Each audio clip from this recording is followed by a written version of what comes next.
All right. Diving into social facilitation, huh? Looks like I've got a mountain of research and articles here. Yeah, it seems like you've been digging deep into how other people can really mess with how we perform. Yeah, sometimes it's for the better. Sometimes, well, not so much, right? Definitely.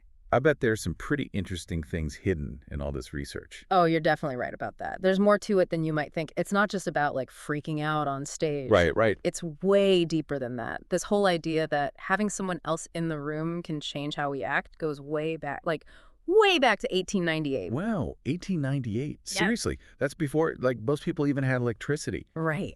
What could they even be studying back then that would have anything to do with social facilitation? Well, it all started with a guy named Norman Triplett. Yeah. He was studying cyclists, Okay. and he noticed something kind of interesting. Hmm.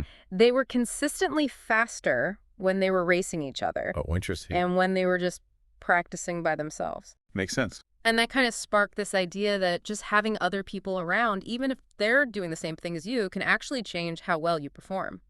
Wow. So that's basically it then. Pretty much. Social facilitation is just that we perform differently when other people are around. You got it. The official definition is the tendency for people to perform differently when others are present. And get this, the difference can be good or bad. Ah, so it doesn't always mean we're going to, suddenly become amazing at something just because someone's watching. Exactly. Sometimes it can totally make us choke.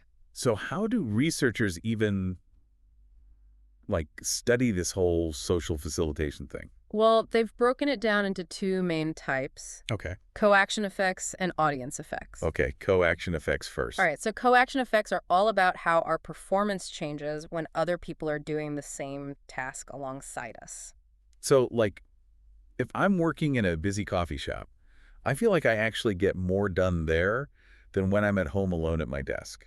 Yeah, exactly. It's a perfect example. Just having other people working around you, even if you're not talking to them, can create this like energy that motivates you. Oh, I totally get that. And you know what's even crazier? What? This isn't just a human thing. Researchers have even observed coaction effects in ants. Ants. Really? They actually dig more efficiently when they're working together. Oh, wow, that's amazing. Okay, so we've got co-action, where everyone's doing the same thing. What about audience effects? So audience effects are all about how our performance is impacted when someone's watching us, Right. even if they're not doing the task themselves. Oh, got it. A musician who plays flawlessly during a concert but messes up during solo practice is a classic example. Right, it's like they feed off the energy of the crowd or something, right? Exactly. But okay, question. Is this social facilitation thing always a good thing? That's where it gets interesting and a lot more complicated, too. Okay. It's not always about, performing better. Sometimes it can really hinder us. So it's not as simple as just saying people do better when others are watching. Exactly. Think about those cyclists Triplett studied. For them, racing was, something they practiced all the time, like second nature. So having competitors alongside them probably triggered a boost in their performance. Yeah. But imagine, like, a medical student Oh. performing a complex procedure for the first time with all their classmates and instructors watching. Oh, man, I'd be so nervous. All of that pressure could easily make them mess up. Mistakes they wouldn't normally make. Yeah, I can only imagine. So is it like simple tasks are improved with an audience and complex tasks are hurt by them? That's a pretty good rule of thumb. Think about it. When we're doing something simple or something we've done a million times, our automatic response is usually the right one. Makes sense. The presence of others might just give us that extra energy and focus, leading to a better outcome. But when it's a complex task, something that requires a lot of thought, that added pressure can actually mess with our focus and make us more likely to make errors. Ah, so our brain is trying to do too many things at once and just... Overloads. Yeah, exactly. And I guess different people handle that differently. Right? Exactly. Some people just naturally do better under pressure while others totally fall apart. It all depends on how we process that feeling of being watched, both mentally and emotionally. So it's not just a simple on or off switch.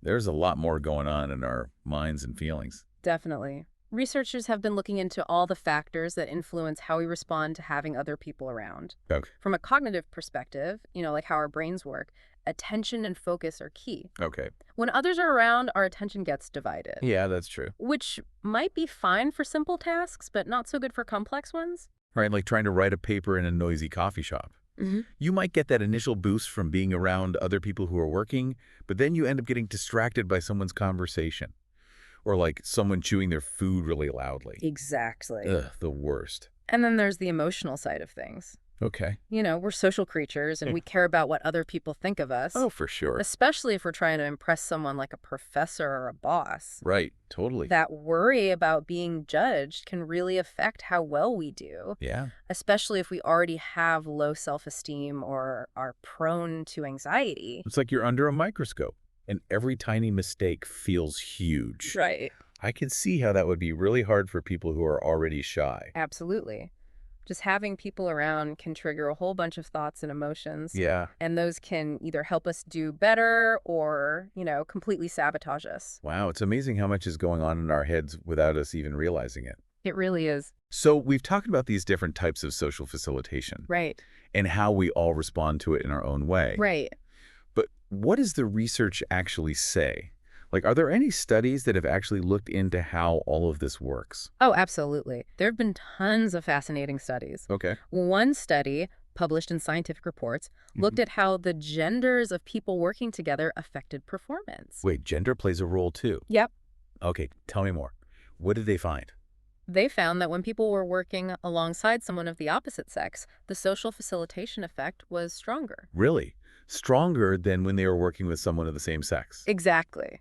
Wow, that is so interesting. I wonder why that is. Like, is it some subconscious attraction thing? Or maybe we just try harder to impress the opposite sex? That's a great question, and honestly, we don't have all the answers yet. It could be related to evolutionary psychology or maybe just being more self-aware when we're around people we find attractive. It's definitely something that needs more research. I'm totally hooked on this now.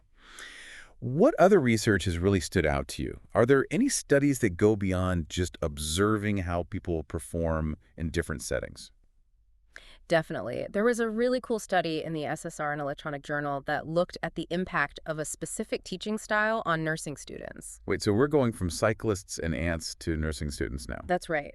They were interested in how different learning environments impact motivation and performance. Interesting. And they found that this teaching style, called facilitation in a problem-based environment, or FPBC for short, Okay. actually boosted the students' intrinsic motivation to learn. Interesting. So it wasn't just about having other people around, but it was also about how they interacted and learned together. Yeah. What was so special about this FPBE style? Well, it really emphasizes active learning and collaborative problem solving. Hmm. So instead of just passively listening to lectures, the students are actively engaged in discussions, Okay. working together to solve real-world problems. Right, right. And this type of collaborative environment seems to tap into like students' natural curiosity and their desire to learn, even when they're surrounded by other students. So maybe those nursing students were experiencing social facilitation too, right? Mhm. Like maybe working together in that active way actually pushed them to learn more effectively. Yeah, that's a really good point. While the study didn't directly measure social facilitation, it's definitely possible that it was a factor in the students' increased motivation and performance. It shows how the social context of learning can have a huge impact on how engaged we are and how successful we are. This is all so fascinating. It seems like social facilitation is everywhere, shaping how we learn, how we work, even just how we exist in the world. Mhm. But we've been focusing a lot on the positive side. What about when the presence of others makes us, slack off or perform worse? You're totally right. There's definitely a flip side to this. Okay, tell me more. It's called social loafing. Social loafing. And it's basically when people put in less effort when they're part of a group, almost like they're trying to hide in the crowd. I've totally been there. Like in those group projects where there's always that one person who just coasts along and lets everyone else do the work. Why does that happen? It often comes down to something called diffusion of responsibility. Diffusion of responsibility. Okay. Basically, when we're in a group, our individual contributions don't feel as noticeable Right. or impactful. Right. So we might subconsciously slack off a bit. Thinking, oh, someone else will take care of it. Exactly. Makes you wonder if group work is even a good idea sometimes. It can be tricky, but if we're aware of social loafing, we can structure group activities so that everyone's accountable. That makes sense. Yeah. So how do we square these two seemingly opposite ideas? On one hand, we've got social facilitation saying we do better around others, but then social loafing says we slack off in groups. Well, it really depends on how we see our role in the group. Hmm. If we feel like we're accountable and that our individual effort actually matters, then social facilitation can kick in and boost our performance. Okay. But when that feeling of responsibility kind of gets lost in the crowd, that's when social loafing takes over. I see. So it's all about how much we feel like we're actually responsible for the outcome. That makes a lot of sense. So are there any other like group phenomena that tie into this whole social influence thing? Definitely. Conformity and group polarization are two big ones that are closely related to social facilitation. Oh yeah, I remember those from like Psych 101. Remind me how they work again. Sure. So conformity is basically going along with the group, even if it means ignoring your own beliefs or opinions. Oh, right, right. Like that pressure to fit in. Exactly. And group polarization happens when a group starts out with, kind of moderate views, but then after discussing it, shifts towards a more extreme position. Like the group's opinion just gets like amplified. Exactly. It's like that whole echo chamber thing you see online. Yeah, totally. Yeah. Where everyone just feeds off each other and gets more and more extreme in their views. So how does social facilitation fit in with all of this? Well, when we're doing a task or expressing an opinion in front of others, we might be more likely to just go along with what the group is doing or saying, especially if we want to be liked or accepted. Makes sense. It's like our desire to fit in can sometimes override our own better judgment. Can you give me a real world example of this? Sure.